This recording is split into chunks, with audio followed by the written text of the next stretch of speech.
Hello friends, मेरा नाम है रश्मि और स्वागत है आपका मेरे इस चैनल पर जिसका नाम है टीचिंग लर्निंग और जिस पे मैं स्पेशली बात करती हूँ इग्नू से होने वाले डीईसी कोर्स के बारे में। और आप सभी को पता है कि मैंने इसके पहले अनाउंस किया था कि जो आपके एग्जामिनेशंस हैं उसके रिगार्डिंग हम क्लासेस लेके आ रहे हैं प्रिपरेशन के लिए, जिसमें हम पहले आपको थ्योरी पढ़ाएंगे। पूरा बेस आपके जो स्टडी मटेरियल जो इग्नू प्रोवाइड कर रहा है उसको ही बनाया है हमने। उसके एक एक टॉपिक को हमने पढ़ाया है, हम ब्लॉक वाइज पढ़ाएंगे। हमने पहले ही आपको बताया हुआ है, एक पूरा वीडियो डाला हुआ है कि आपके कितने सिलेबस में कितने मतलब तीनों सिलेबस में आपके कितने ब्लॉक हैं। तो आपके डीईसी 1, डीईसी 2 और डीईसी 3 तीन ही पेपर होना है। डीईसी 1 में 7 ब्लॉक हैं, 7 डिफरेंट टॉपिक, उनमें बहुत सारी यूनिट्स हैं अलग अलग टॉपिक को लेकर, तो वो मैं आपको पढ़ाऊंगी। डीईसी 2 में 8 ब्लॉक है, अलग अलग यूनिट्स हैं। डीईसी 3 में 5 ब्लॉक्स हैं, अलग अलग यूनिट्स हैं। सभी के अलग नाम है, सबका अलग स्पेसिफिक अपना सब्जेक्ट है, अलग थीम है, उस पर हम पढ़ेंगे। मैं थ्योरी आपको इसीलिए पहले पढ़ा रही हूँ ताकि आपके कॉन्सेप्ट्स पूरे क्लियर हो जाएं। फिर कोई भी क्वेश्चन आपसे पूछा जाए वस्तुनिष्ठ में जो आपके एमसीक्यू पेपर आएंगे उसमें आपको सब बने। क्वेश्चन कभी कभी इजी भी आते हैं, कभी डीप भी आते हैं। हालांकि अभी पहली बार ही एमसीक्यू हुआ है, इसके पहले दिसंबर में तो इजी ही क्वेश्चन आए थे, पर हम ये एक्सपेक्ट नहीं कर सकते कि हमेशा ईजी आए। कभी मॉडरेट पेपर भी आता है ना, तो आपके 50% ईजी आते हैं, 30% मॉडरेट आता है और 20% जो है थोड़े डिफिकल्ट क्वेश्चन भी आते हैं। आपके सारे क्वेश्चंस बने, आपको इस प्रकार हमारी तैयारी होनी चाहिए। तो हम पहले बुक पढ़ेंगे क्योंकि इग्नू की जो बुक्स हैं, बुक का पूरा कंटेंट एक बेस्ट स्टडी मटेरियल है, बेस्ट क्वालिटी कंटेंट है, हम वो पढ़ेंगे। मैंने पूरा समराइज्ड करके बहुत ही सिस्टमेटिक तरीके से, बहुत ही इनोवेटिव तरीके से आपके लिए क्लासेस लेके आई हूँ। सबको आपको सुनना है, ध्यान से देखना है। इसके बाद जैसे हमारी पूरी थ्योरी क्लास खत्म होंगी, डीसी 1 की 7 ब्लॉक की 7 क्लास, डीसी 2 की 8 ब्लॉक की 8 क्लास, डीसी 3 के 5 ब्लॉक की 5 क्लास, जैसे ही ये क्लास खत्म होगी फिर हम करेंगे मैराथन क्लास आपके एमसीक्यू प्रैक्टिस का। तो मैं ये मानती हूँ कि थ्योरी पहले पढ़ना चाहिए, फिर हमें एमसीक्यू की प्रैक्टिस करना चाहिए। और साधारण तौर पे यही पॉलिसीज होती, चाहे कितने भी हायर लेवल के क्यों ना एग्जाम्स हो, तभी आपने देखा है पहले थ्योरी पढ़ाया जाता है। तो वही हम लेके आए हैं। जैसे कि आपको स्क्रीन पर दिख रहा है कि आपके कोर्स का नाम है DEC, diploma in early childhood care and education. आप सभी जानते हैं फुल फॉर्म, ये आपका पता ही हो, diploma in early childhood care and education, जिसको हम बोलते हैं छोटे बच्चों के साथ पढ़ना है ना। डिप्लोमा मतलब क्या होता है, आपका एक कोर्स की एक डिग्री है, सर्टिफिकेट है, लेकिन किस में? Early childhood and care and education, जिसमें हम छोटे छोटे बच्चों के बारे में पढ़ते हैं। अर्ली चाइल्डहुड क्या होता है? वो आयु जिसमें हम 6 साल से छोटे बच्चों के बारे में पढ़ते हैं। ठीक है, तो ये आपका कोर्स है, ये कोर्स का नाम है, छोटा इंट्रोडक्शन था, सबको पता है, लेकिन मैंने सोचा बता दूं। ठीक है, नेक्स्ट इज दैट कि डीसी 1 में हमारे कितने ब्लॉक हैं, उनके क्या नाम है और डीसी 1 का क्या नाम है। ठीक है, तो डीसी 1 का आपका नाम है organising child care and service, जिसको हिंदी में बोलते हैं हम बाल देखभाल सेवाओं का संगठन। ठीक है, जहां हम बच्चों की देखभाल के बारे में बात करते हैं, कौन सा संगठन है, कौन इस पे पार्टिसिपेट करता है, कौन इसमें भागीदार है बच्चों की देखभाल के लिए। तो ये सारी चीजें हम पढ़ेंगे। आपको हेडिंग से समझ में आ गया क्या क्या पढ़ना है। पर हमारे ब्लॉक नंबर 1 में हम क्या पढ़ते हैं? बाल अनुरक्षण व विकास का परिचय, जिसको हम इंग्लिश में बोलते हैं introduction to child care and development. हम बाईलैंग्वेज पढ़ते चलेंगे ताकि इंग्लिश और हिंदी दोनों मीडियम वालों को सब अच्छे से समझ में आ जाए। ठीक है, ब्लॉक नंबर 2 आपका बाल विकास 12 माह की आयु तक। ठीक, ऐसे ही आपका ब्लॉक नंबर 3 बाल विकास 13 माह से 36 माह की आयु में। फिर आपका ब्लॉक नंबर 4 है बाल विकास शालापूर्व 3 से 6 वर्षों के दौरान, जिसको हम बोलेंगे child development during pre schools. और ब्लॉक नंबर 5 है आपका शालापूर्व बच्चों के लिए खेल क्रियाएं, और 6 नंबर ब्लॉक में आपकी वही क्रियाएं हैं, बट नंबर 2 तो कुछ क्रियाएं इसमें पढ़ेंगे, कुछ क्रियाएं इसमें पढ़ेंगे। इनको इंग्लिश में बोलते हैं play activity for pre schools, number 1 और नंबर 2। और आपका जो 7 नंबर का ब्लॉक है उसमें हम पढ़ते हैं बाल देखभाल केंद्र को संगठित करना। जो सेंटर्स चल रहे हैं प्री प्राइमरी एजुकेशन के लिए, चाहे बाल वाटिकाज हो, आंगनवाड़ीज हो, प्री प्राइमरी स्कूल, तो वो कैसे संगठित किया जाता है, जिनको बोलते हैं ऑर्गेनाइजिंग चाइल्ड केयर सेंटर्स, या जो भी आपके केंद्र हैं। ठीक है, तो चलिए फिर हम आगे पढ़ना स्टार्ट करते हैं ब्लॉक नंबर 1 से। तो ब्लॉक नंबर 1 हमारा कहता है, जिसका नाम है आपका बचपन का अनुभव, यूनिट नंबर 1 का नाम है। आपको ब्लॉक नंबर 1 का नाम तो मैंने ऑलरेडी यहाँ दिखा दिया है ना। ब्लॉक नंबर 1 क्या है हमारा? बाल अनुरक्षण व विकास का परिचय। इसमें हम यूनिट नंबर 1 से पढ़ना शुरू करते हैं। हर ब्लॉक में आपके ना 5-5, 6-6 यूनिट है, तो मैं सबको पढ़ाऊंगी ताकि पूरा सिलेबस आपका क्लियर हो जाए। जो भी मेरे वीडियो देख रहे हैं बेटा, पूरा वीडियो देखना, आप चाहे तो स्पीडोमीटर लगा लेना, स्पीड में देखना, पर सुनना सब कुछ, क्योंकि जो मैं पढ़ा रही हूँ ये पूरा आपकी बुक का ही कंटेंट है। क्योंकि बुक पढ़ने में बोरिंग लगती है तो मैंने थोड़ा इनोवेशन किया है ताकि आपको थोड़ा इंटरेस्टिंग लगे पढ़ने में, ठीक है। तो देखना सब कुछ है, सुनना सब कुछ है और ध्यान से पढ़ना है ताकि पेपर आपका अच्छा जाए, ठीक है। और जो बच्चे नए हैं वो चैनल को सब्सक्राइब कर लीजिएगा, दोस्तों को शेयर करिए और कमेंट जरूर करिएगा पूरा वीडियो देखने के बाद कि वीडियो कैसा लगा, कैसी लगी क्वालिटी और कैसा लगा कंटेंट और कैसा है आपका पूरा सिलेबस, ठीक है। जरूर जरूर कमेंट करिएगा, ठीक। तो चलिए, क्या होता है बचपन भाई, what is childhood is like, ठीक। क्या होता है हमारा चाइल्डहुड, बचपन क्या होता है, हमें ये देखना है। तो जब सामान्य तौर पे हम छोटे बच्चों को देखते हैं तो हम ये अनुभव करते हैं क्या होता है बचपन। आप बच्चों को देखोगे, बच्चे अलग अलग क्रियाकलाप करते हुए मिलेंगे आपको, अलग अलग एक्टिविटी करते हुए मिलेंगे। कुछ बच्चे आपको पढ़ते मिलेंगे, कुछ आपको खेलते मिलेंगे, कुछ टेंट बना रहे हैं, कुछ लिख रहे हैं, कुछ कुछ और ही कर रहे हैं। मतलब सबका बचपन अलग अलग होता है। आपके बचपन के एक्सपीरियंस अलग होंगे, मेरे बचपन के एक्सपीरियंस अलग है, आपके पड़ोसी के बचपन के एक्सपीरियंस अलग है, आपके दोस्त के बचपन के एक्सपीरियंस अलग है। सबके अपने अपने बचपन के एक्सपीरियंस अलग अलग होते हैं। वैसे ही हम जब छोटे बच्चों को देखते हैं तो उनके हर किसी के एक्सपीरियंस अलग अलग होते हैं। ये डिपेंड करता है अलग अलग फैक्टर्स पर जो हम आगे पढ़ेंगे, ठीक है। फिर नेक्स्ट है आपका पॉइंट,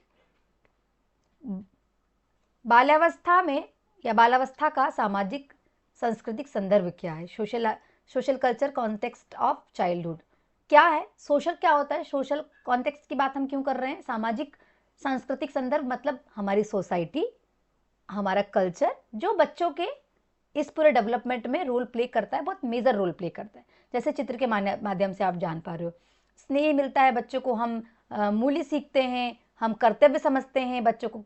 जो बच्चे अपनी फैमिली के साथ रहते हैं तो अपने ग्रैंड पेरेंट्स से, अपने पेरेंट्स से, माँ बाप से, माता पिता से, दादा दादी से भी हम वैल्यूज सीखते हैं, है ना। जैसा वो कर रहे हैं वैसा हम करते हैं, जैसा वो कर रहे हैं वो हम सीखते हैं। उनका पूरा प्रतिबिंब उनका बच्चा ही होता है, क्योंकि हम लगातार उनके संपर्क में रह रहे हैं, बच्चा उनके संपर्क में रह रहा है तो उनसे ही प्रभावित होता है ना। अगर शहर में रहने वाला बच्चा का परिवेश अलग होता है, गाँव में रहने वाले का अलग, ठीक है। किसी का मजहब अलग है, किसी की जो रिलीजन है वो अलग है, तो उसके हिसाब से उसका कल्चर, उसका रहन सहन, उसका बचपन, ये सब प्रभावित होता है। अगर कोई ज्वाइंट फैमिली में रह रहा है तो अलग, कोई न्यूक्लियर फैमिली में रह रहा है तो अलग। बाहर खेलने वाले बच्चों का अलग होता है जो बचपन, या जो घर पे ही रह के सिर्फ लैपटॉप मोबाइल चला रहे हैं उनका अलग, ठीक है। स्कूल जाने वाले का अलग, सब। तो सीखता बच्चा हर जगह से, स्कूल से, समाज से, वातावरण से, अपने कल्चर से, अपनी सोसाइटी से, ठीक है। नेक्स्ट है बचपन के अनुभव।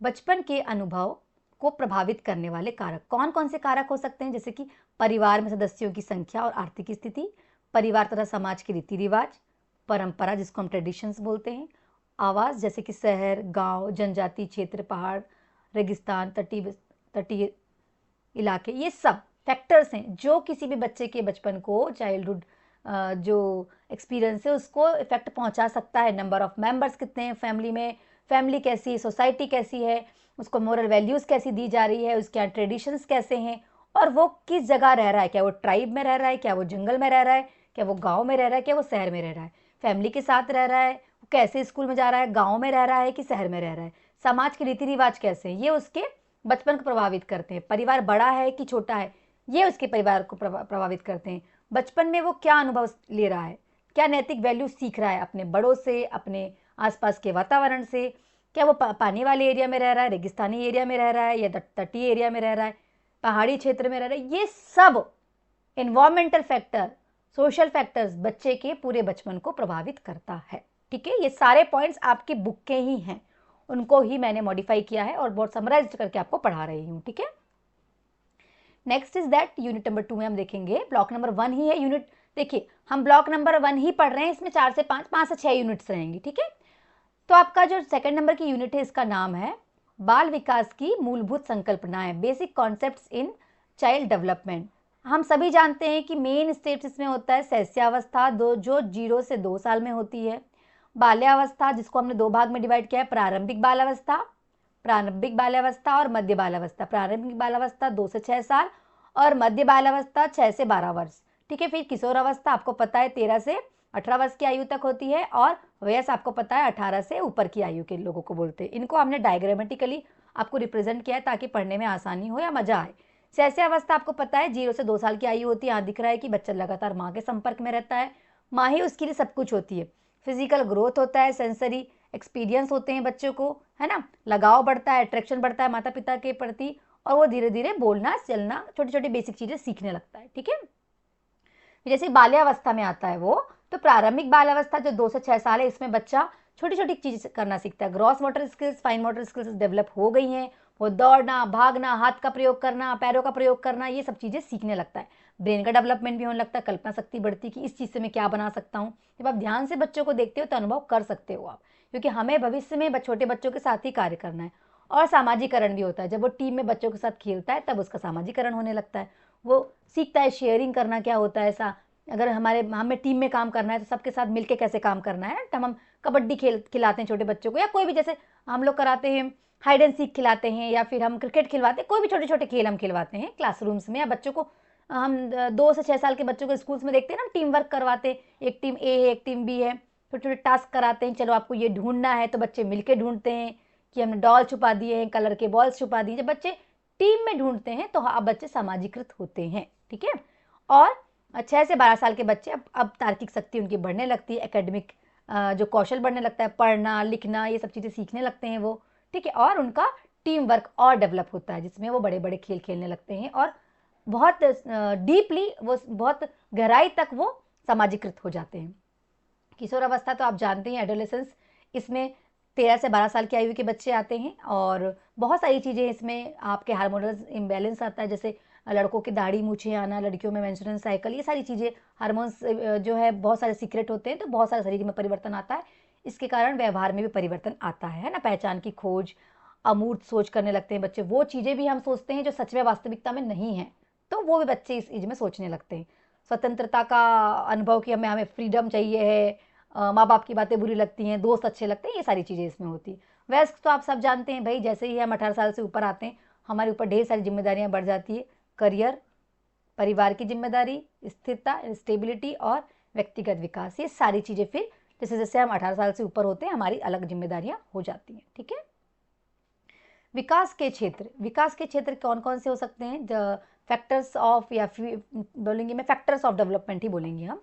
तो मेन है आपके शारीरिक विकास, ठीक है, जिसको हम फिजिकल डेवलपमेंट बोलते हैं। नेक्स्ट है क्रियात्मक विकास, मोटर डेवलपमेंट, भाषाई विकास, लैंग्वेज डेवलपमेंट, और संज्ञानात्मक विकास, कॉग्निटिव डेवलपमेंट, और आपका है सामाजिक विकास जिसको हम सोशल डेवलपमेंट बोलते हैं, और भावनात्मक विकास जिसको हम इमोशनल डेवलपमेंट बोलते हैं। ये प्रॉपर एक डायग्राम के थ्रू हम पढ़ेंगे, जिसको हम बोलते हैं विकास के एरिया, है ना, या डेवलपमेंटल एरिया। ठीक है, तो पहला है शारीरिक विकास, जिसमें हड्डियां मजबूत होती हैं, बच्चे की मांसपेशियां मजबूत होती हैं, स्वास्थ्य पे ध्यान देना होता है, ऊंचाई बढ़ती है और वजन भी बढ़ने लगता है। ठीक है, सेकंड है क्रियात्मक विकास, जिसमें आपके gross motor skills, fine motor skills. अब बोलोगे मैडम बार बार आप यूज करते हैं gross motor skills, fine motor skills क्या होते हैं? जिसको हम स्थूल और सूक्ष्म कौशल बोलते हैं, जिसमें हम छोटी छोटी उंगलियों का प्रयोग करते हैं, बड़े बड़े अंगों का, जैसे पैर और हाथ का करते हैं, उसको हम स्थूल मोटर बोलते हैं, और स्थूल मोटर बोलते हैं, स्थूल कौशल बोलते हैं एक्चुअली। और जो सूक्ष्म कौशल है जिसमें हम उंगलियों का उपयोग करते हैं, कैसे? आप कुछ लिख रहे हो, आप बटन लगा रहे हो, आप लेस बांध रहे हो, आप अलग अलग कलर के बीड्स छान रहे हो, ये सारी चीज़ें आती हैं। ठीक है, फिर है आपका भाषाई विकास, बच्चे का जो भाषा का विकास है वो घर से ही शुरू हो जाता है। जब बच्चा छोटा होता है तो अपनी माँ की बातें सुनता है, परिवार के लोगों की बातें सुनता है, जो भाषा घर में बोली जाती है वही बच्चा सीखने लगता है। फॉरेन कंट्री में अगर अमेरिका के बच्चे हैं तो वो इंग्लिश ही सीखते हैं, क्योंकि उनके घर में इंग्लिश ही बोली जाती है। कोई महाराष्ट्रन बच्चा है तो बेसिक लैंग्वेज उसकी मराठी ही होगी, कोई तमिल का है तो मलयालम ही बोलेगा वो, ऐसा है। महाराष्ट्रन है तो मराठी, हिंदी भाषी तो हिंदी, पंजाबी है तो पंजाबी, ये बेसिक चीज़ है। तो लैंग्वेज का डेवलपमेंट धीरे धीरे बोलने, सुनने से और आपस में बात करने से, पढ़ने लिखने से होने लगता है। ठीक है, इसके बाद नेक्स्ट फैक्टर इज दैट कि संज्ञानात्मक विकास, इसमें ब्रेन का डेवलपमेंट हो रहा है, सोचना, सीखना, समस्या समाधान करना, याद करना, ये सारी चीज़ें आती हैं, इसमें बच्चे में होती ही है, आपको पता ही है, ये विकास का एक बहुत महत्वपूर्ण पार्ट है। फिर सामाजिक विकास, बच्चे आपस में घर में भाई बहन रह रहे हैं, सीख रहे हैं, रिश्ते बन रहे हैं, माँ बाप का रिश्ता, दादा दादी का रिश्ता, पड़ोसियों का, आस पास में हम चीज़ें शेयर करते हैं, तो ये सारी चीज़ें बच्चे सीखने लगते हैं, सहयोग की भावना, सहानुभूति की भावना।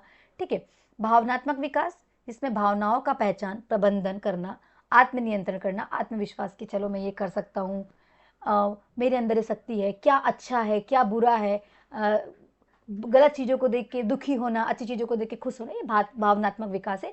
ये बच्चों के अंदर नेचुरली भी होता है, गॉड गिफ्टेड भी होता है, जब हम पैदा होते हैं तब से हमारे अंदर ये सब चीज़ें होती हैं, ठीक है।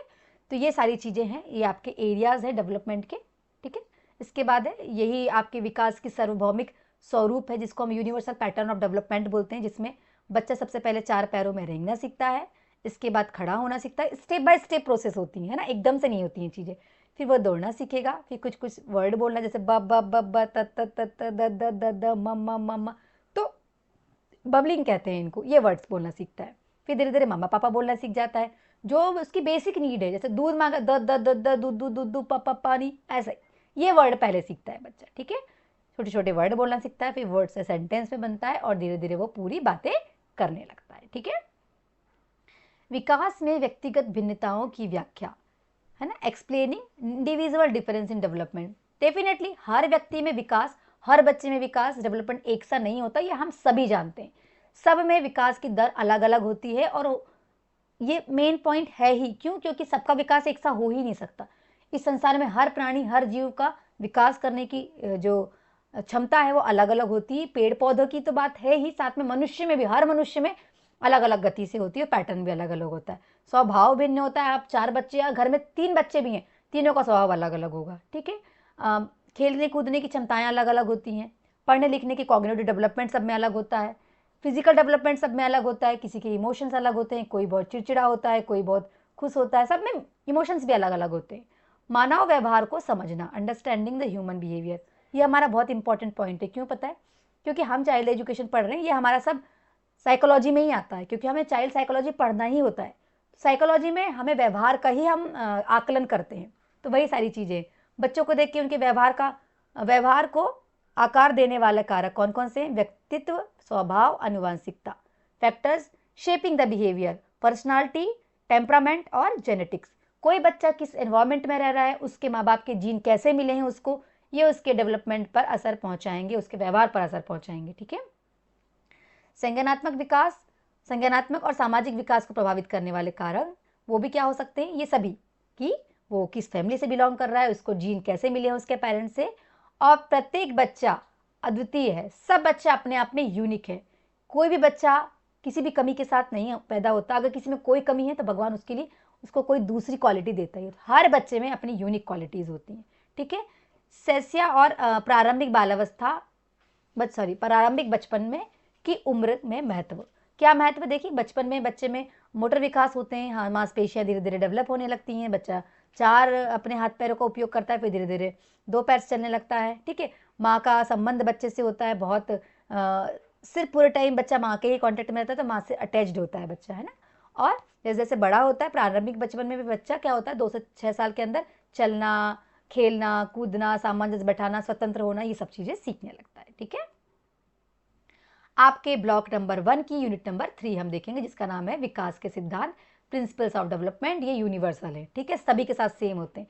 सबसे मेन पॉइंट है हमारा ये, जिसको हम पढ़ेंगे, विकास की दिशा, डायरेक्शन ऑफ डेवलपमेंट। बच्चे में 2 प्रकार से होता है, ठीक, हर बच्चे में।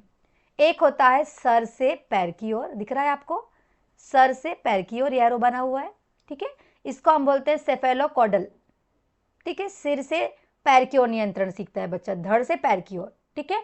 जब बच्चा पैदा होता है, आपने देखा है कि सबसे पहले सर का नियंत्रण करना सीख जाता है, वो सिर हिलाना सीखता है, अगर कहीं घंटी बजी, कुछ बजा तो इधर देखेगा, उधर देखेगा, इधर, ये सीखता है। उसके बाद पैर का डेवलपमेंट होना शुरू होता है। दूसरा, अंदर से बाहर की ओर, यानी कि केंद्र से अंग की उंगलियों तरफ, यहाँ से बच्चे का डेवलपमेंट ऊपर नीचे दाएं बाएं होने लगता है। इसको हम बोलते हैं अंदर से बाहर की ओर, इंग्लिश में बोलते हैं प्रोक्सिमो डिस्टल, ठीक है।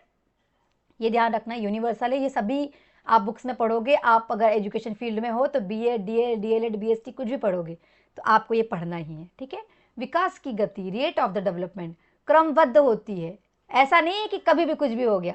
पहले बच्चा रेंगना ही सीखता है, फिर बैठना ही सीखता है, फिर खड़ा होना ही सीखता है, उसके बाद ही चलना सीखता है। क्रमबद्ध ही होगा, है ना। रेट ऑफ डेवलपमेंट एक यूनिवर्सल है, एक प्रॉपर रे में, एक प्रॉपर पैटर्न में ही होगा, ठीक है।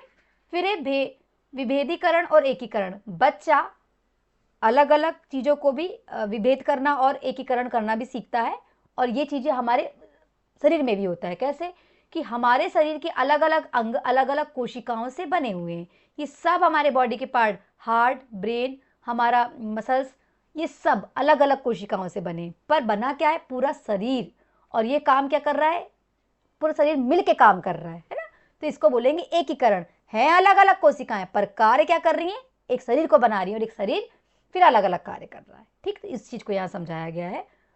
अधिक अंग हैं और काम भी उसके अलग अलग है, सभी अंगों के अलग अलग काम है, सभी कोशिकाओं के अलग अलग काम है। ठीक है, और बच्चा क्या हो रहा है, धीरे धीरे जब फिर बच्चा बड़ा हो जाता है तो अपने इसी शरीर से अलग अलग कार्य करता है, सामाजिक होता है, माँ से मिलता है, दोस्तों से मिलता है, समाज से जुड़ता है और बहुत सारे अलग अलग कार्य करने लगता है। ठीक है, विकास को प्रभावित करने वाले कारक, फैक्टर इफेक्टिंग द डेवलपमेंट को मेनली 2 फैक्टर्स इफेक्ट पहुंचाते हैं।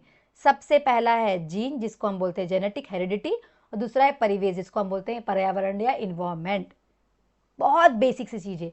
कोई भी बच्चा अपने माँ बाप के जीन से ही बनता है, स्पर्म और ओवा माँ और बाप का मिलता है, या माँ और पापा का, और उससे बच्चे का जन्म होता है, बच्चे का फॉर्मेशन होता है। जैसे यहाँ दिए हुए हैं आपको, ये डीएनए है और ये क्रोमोसोम्स है। इससे पेरेंट्स से, हमारे ग्रैंड पेरेंट्स से हमारे पेरेंट्स को आया, हमारे पेरेंट्स से हमको, बच्चों को आया। तो जो माँ बाप के कैरेक्टर होंगे बच्चों में आपको विजिबल होंगे। जैसे कई बार बोलते हैं हम, आंखें बच्चे की माँ जैसे दिख रही है, बाल पापा के जैसे दिख रहा है, चलता इसके जैसे, उसके जैसे, कुछ कैरेक्टर पापा, बड़े पापा के या दादा दादी के भी आते हैं। तो वो कैरेक्टर्स जेनेटिकली ट्रांसफर होते हैं one generation to next generation. ठीक है, तो ये इफेक्ट पहुंचाते हैं किसी बच्चे के जीवन काल में। ठीक है, उसके बाद है परिवेश, कि जब बच्चा जन्म लेने से पहले माँ के पेट में, तो माँ कैसे वातावरण में रह रही है, ये बच्चे के जीवन पर्यंत उस पर असर डालेगा। और जन्म लेने के बाद वो किस वातावरण में रह रहा है, उसको कैसा खाना मिल रहा है, कैसा स्वास्थ्य है, क्या पोषण है, ये उसके पूरे जीवन भर, उसके पूरे जीवन में इसके इफेक्ट दिखाएगा। ठीक है, ब्लॉक नंबर आपका 1 का ही आपका यूनिट नंबर 4 है, जिसमें पढ़ेंगे बच्चों की आवश्यकताएं और अधिकार, need and rights of the child या चिल्ड्रन। ठीक है, बच्चों के क्या अधिकार है, अलग अलग गवर्नमेंट ने अलग अलग जगहों पे अलग अलग क्या नियम बने, और जिसको हम अब यूनिवर्सली फॉलो करते हैं। जैसे कि क्या बेसिक बच्चों के नीड है, तो हम पढ़ते हैं जो राइट्स है। पहला है कि शारीरिक देखभाल की आवश्यकता होती है बच्चों को। ठीक, दूसरा है प्रेरणा की आवश्यकता होती है, तीसरा स्नेह और परिपोषण की आवश्यकता, और चौथा जब आवश्यकता पूर्ति नहीं होती तो बच्चे दुखी हो जाते हैं। ठीक है, तो बच्चे बीमार होते हैं, विकलांग हो जाते हैं, या मानसिक अस्वस्थता भी बच्चों में आती है। The need of physical care, need of motivation, need of affection and nutrition, और नीड किस चीज़ की है कि कुछ चीज़ नहीं मिल पा रही है तो क्या होगा, है ना। जैसे कि अब कोई भी आवश्यकताएं नहीं, उसकी पूर्ति नहीं हो पाएंगी तो वो बीमार हो सकता है, विकलांग हो सकता है, मानसिक अस्वस्थ हो सकता है। ये बेसिक नीड है बच्चे की, हर बच्चे को इन सभी की जरूरत है ही। शरीर के देखभाल की, उनको प्रेरणा की, उनको प्रेम स्नेह की, और उनके पोषण तत्वों की भी मूल आवश्यकताएं हैं। ठीक है, बहुत असर पड़ता है बच्चों पे इन सब चीज़ों का। इसके बाद है विशेष आवश्यकताएं वाले बच्चों, वो बच्चे जिनके शरीर में कोई कमी है, अगर किसी कारणवश कोई कमी रह गई है माँ की गर्भावस्था के दौरान या वातावरण के दौरान, तो उन बच्चों को हम बोलते हैं चाइल्ड विद स्पेशल नीड। उनको अलग से आवश्यकताओं, अलग से उनकी देखभाल की आवश्यकता होती है। ठीक है, ये भी उनके लिए अलग से अधिकार भी हैं। बच्चों के अधिकार, राइट्स ऑफ द चाइल्ड, जिसमें हम पढ़ेंगे 1959 में संयुक्त राष्ट्र के द्वारा कुछ दिए गए, इनको पढ़ते हैं। समानता का अधिकार, जब बच्चा किसी भी जात का हो। ठीक है, विशेष सुरक्षा का अधिकार, नाम और राष्ट्रीयता का अधिकार, विशिष्ट आवश्यकताओं वाले बच्चों के लिए विशेष देखभाल। हमने देखा स्पेशली एबल्ड जो बच्चे होते हैं उनके लिए अलग से स्कूल्स बने हुए हैं, कॉलेजेस बने हुए हैं, उनके लिए फैसिलिटीज़ अलग हैं। और शिक्षा का अधिकार। ठीक है, ये है, ये सारी मेन पॉइंट है किसी भी बच्चे के नीड और राइट्स के लिए। ठीक, राष्ट्रीय संविधान के नीति निर्देशक सिद्धांत ये बताते हैं कि 14 साल तक के बच्चों को free education, free facilities like health, nutrition, ये सभी मिलनी ही चाहिए। इसके लिए गवर्नमेंट लगातार हर देश में काम कर रही है, स्पेशली हमारे देश में बहुत काम हुआ है, और जहाँ पे मध्याह्न भोजन हम पढ़ेंगे बहुत डिटेल में, और पोषण आहार कार्यक्रम जो आंगनवाड़ीज में चलता है, ये सारी चीज़ें चल रही हैं डिटेल्ड, अलग अलग आपके सिलेबस में है, वो हम अलग से पढ़ेंगे भी। ठीक है, फिर है 1974 में 1974 में अगस्त में राष्ट्रीय नीति ने को स्वीकार किया गया, और इस नीति में कहा गया कि सबसे महत्वपूर्ण कार्य हमारी पूंजी, हमारे बच्चों की देखभाल करना है, ये हमारे देश की जिम्मेदारी, क्योंकि आज का बच्चा कल का भविष्य है। ठीक है, बच्चों के लिए देखभाल सेवाएं है ना, चाइल्ड केयर सर्विसेज, तो इसके लिए क्या क्या चल रही है देखिए आपने। स्पेशली आंगनवाड़ी बनती है, बाकी तो बच्चे की ध्यान स्पेशली माँ घर पर रखती है, बट गवर्नमेंट क्या कर रही है, आंगनवाड़ी वगैरह चला रही है, प्री प्राथमिक सेंटर्स वगैरह चला रही है। इसमें 6 वर्ष तक के बच्चों के लिए शालाएं है ना, up to 6 years preschool चलते हैं, शिशु गृह, झूला घर छोटे बच्चों के लिए चलते हैं। फिर बाल देखभाल सेवाओं का अंग कौन कौन सा है, जैसे कि स्वास्थ्य है सबसे मेन, फिर उसके बाद न्यूट्रिशन है, उसके बाद एजुकेशन। ये सबसे मेन जो कंपोनेंट हैं चाइल्ड डेवलपमेंट के या चाइल्ड केयर सर्विसेज के, ठीक है। तो देखेंगे चाइल्ड केयर जो सर्विसेज है जिनको हम बोलते हैं बाल देखभाल सेवाओं के जो अंग हैं, ये है हेल्थ, जिसमें हमें बच्चों के टीकाकरण आते हैं, चेकअप आता है बच्चों का, हैंड वॉश, सैनिटरी, पूरी चीज़ें, टीकाकरण लिखा हुआ है, नियंत्रित जांच और स्वच्छता, है ना, ये ध्यान रखना। अब पोषण, न्यूट्रिशन में हमको संतुलित आहार देना है, पोषण तत्व देना है, और उनका स्वस्थ विकास अच्छा हो, स्वास्थ्य अच्छा हो, ये सब चीज़ों पे ध्यान देना है, ठीक है। ये बात भी यहीं लिखी हुई है। फिर है शिक्षा यानी एजुकेशन, ये तो बेसिक नीड है ही बच्चों की, जिसमें हमें प्रारंभिक शिक्षा बहुत अच्छी देना, जिससे हम FLN बोलते हैं, फंडामेंटल लिटरेसी एंड न्यूमरेसी, जिसमें बच्चे को बेसिक गिनतियां और अक्षरों का ज्ञान होना ही चाहिए, ठीक है। इस पर विशेष फोकस करा है सरकार ने भी। और जो नई शिक्षा नीति आई है 2020, उसमें स्पेशली ECCE को फोकस किया गया है, उसके अंतर्गत हम ये कोर्स कर रहे हैं। उस पर यह ध्यान दिया गया है कि प्री स्कूल्स जो हैं हमारे, जिनमें हम 3 से 6 साल तक के बच्चों को पढ़ाते हैं, तो बेसिक जानकारियां बच्चों को होना चाहिए। इसीलिए सरकार इस पर अब काम कर रही है और लगातार काम कर रही है, और बम्पर भर्तियां आपको जरूर देखने मिलेंगी अलग अलग स्टेट्स में भी और पूरे इंडिया लेवल पे, ठीक है। तो ये यहाँ तक आपको समझ में आ ही गया होगा। नेक्स्ट है हमारा यूनिट नंबर 5 है, ब्लॉक नंबर 1 की, जिसमें हम देखेंगे विकास में खेल का महत्व। देखिए हम सभी जानते हैं कि भाई बच्चों के लिए खेलना कितना जरूरी है। वो शारीरिक रूप से स्वस्थ तो रहते हैं, पर खेलने पर मानसिक रूप से भी खुश रहते हैं। जब बच्चा खुश रहता है तो उसके दिमाग का विकास ज़्यादा होता है, शरीर का विकास भी ज़्यादा होता है, ठीक है। इसलिए देखा होगा आपने कि अब जो एजुकेशन सिस्टम में थोड़ा चेंज किया गया है, प्ले वे मैथड लाया गया है कि प्री प्राइमरी एजुकेशन में प्ले वे मैथड से पढ़ाइए, कि खेल के माध्यम से पढ़ाइए, कि खेल खेल के बच्चा सीखे। तो वही सारी चीज़ें, जब बच्चा स्कूल जाता है तो देखिए सीढ़ियों में नंबर लिखे होते हैं, सीढ़ियों पे एनिमल्स के नाम लिखे होते हैं, दीवारों पे पोस्टर बने होते हैं, दीवारों पे देश का चित्र बना होता है, नक्शा बना होता है, बहुत बेसिक नीड जो भी चीज़ें, अल्फ़ाबेट्स लिखे हुए, सारी चीज़ें हम लिख देते हैं ताकि बच्चे को खेल खेल के बच्चा सीखते रहे, है ना। चढ़ना उतरना सीखता है बच्चा, इसमें बच्चा सीखता है, खेलता भी है, सीखता भी है। सिक्के का खेल, गोटियों का खेल, हम अलग अलग कलर के कॉइन्स दे सकते हैं, बॉल्स दे सकते हैं, इसमें बच्चे कलर भी सीखते हैं और काउंटिंग भी सीखते हैं और खेल भी लेते हैं, जैसे यहाँ कर रहे हैं बच्चे, है ना। छोटा सा हमने यहाँ पे बैंक का अरेंजमेंट किए हैं खेल खेल में, ये सब टॉयज हैं, ठीक है। तो बच्चे खेल भी रहे हैं और लर्न भी कर रहे हैं, ठीक है। खुशी होती है, मनोरंजन होता है और तनाव मुक्त होता है बच्चा। मैंने बताया आपको, देखो कितने खुश हैं बच्चे खेलते हुए। तो खेल खेल कर सीखना बहुत आसान होता है, यही प्ले वे मेथड टीचर भी देखो सिखा रही है, खिला भी रही है और सिखा भी रही है। तो खेल खेल के बच्चे क्या कर सकते हैं, बहुत अच्छे तरीके से सीखते हैं, और यही बेस्ट मेथड है प्री प्राइमरी के लिए, ठीक है। खेल संज्ञानात्मक विकास को बढ़ावा देता है। कैसे भाई, चुनना, देखना, छानना, करना, नापना, ये बच्चे खेल खेल के ही सीखते हैं, ठीक है। तो इससे बच्चे का विकास हो रहा है। फिर घटनाओं के बारे में स्वयं आकलन करना कि अच्छा ये चीज़ ऐसी क्यों है, अच्छा ये पत्थर का शेप ऐसा क्यों होगा, पत्ती ग्रीन क्यों है, पेड़ लंबा क्यों है, पेड़ ऊपर क्यों बढ़ता है, नीचे क्या होगा, है ना, पानी का रंग ऐसा क्यों है, आसमान नीला क्यों है, पानी का रंग क्यों नहीं होता, ये सारी चीज़ें बच्चे खेल खेल के सीखते हैं।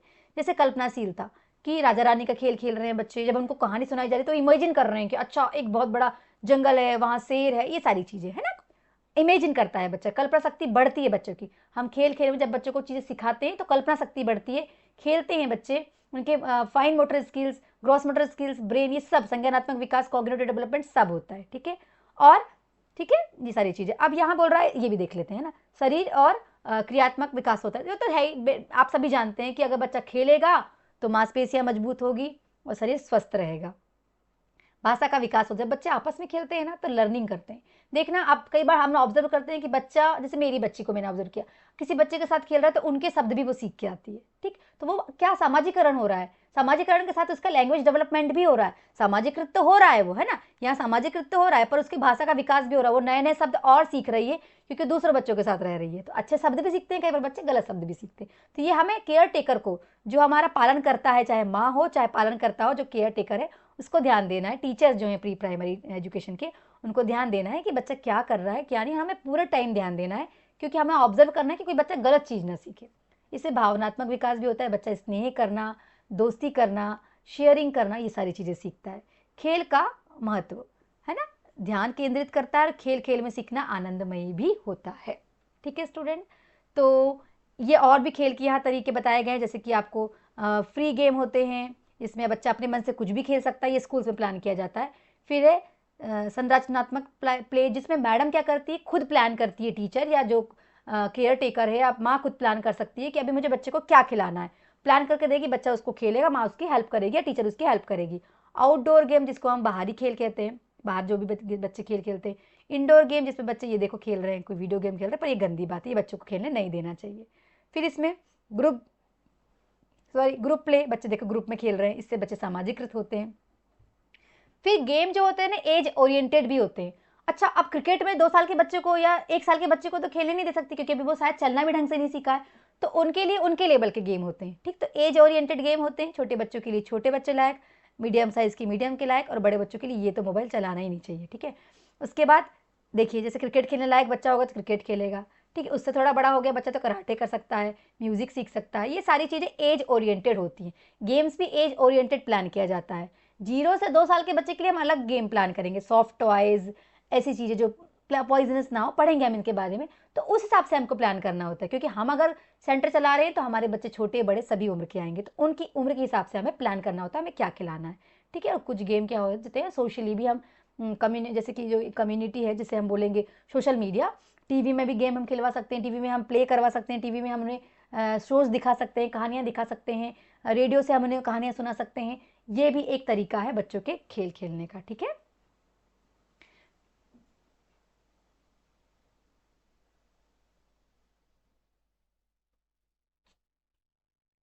तो स्टूडेंट, उम्मीद है आपको पूरा वीडियो पसंद आया होगा। पसंद आया है तो लाइक से सब्सक्राइब करना नहीं भूलना। और अगर मेरे वीडियो में आपको बहुत अच्छा लगा है, कुछ भी कंटेंट अच्छा लगा है, कहीं ऐसा लग रहा है कि आप लोगों को और मुझे कुछ इंप्रूव करने की ज़रूरत है, आप लोगों को तो नहीं, मुझे कुछ इंप्रूव करने की ज़रूरत है, तो बताइएगा। मैंने अपने बेस्ट से बेस्ट देने की पूरी कोशिश की, ताकि बहुत इनोवेटिव तरीके से आपको पूरा पढ़ा सकूँ, समझा सकूँ कि क्या है हमारी बुक, क्या पढ़ना है हमें, क्या हमारा सिलेबस है। ठीक है स्टूडेंट, तो जुड़े रहिएगा, सभी बच्चों को शेयर करिए और कमेंट जरूर करिए, लाइक करिए, और पूरे वीडियोस जो अपकमिंग आएंगे सबको देखिएगा जरूर, ताकि आपके सारे कॉन्सेप्ट्स क्लियर हो और आपके एग्जाम्स की तैयारी बहुत अच्छी हो। ठीक है स्टूडेंट।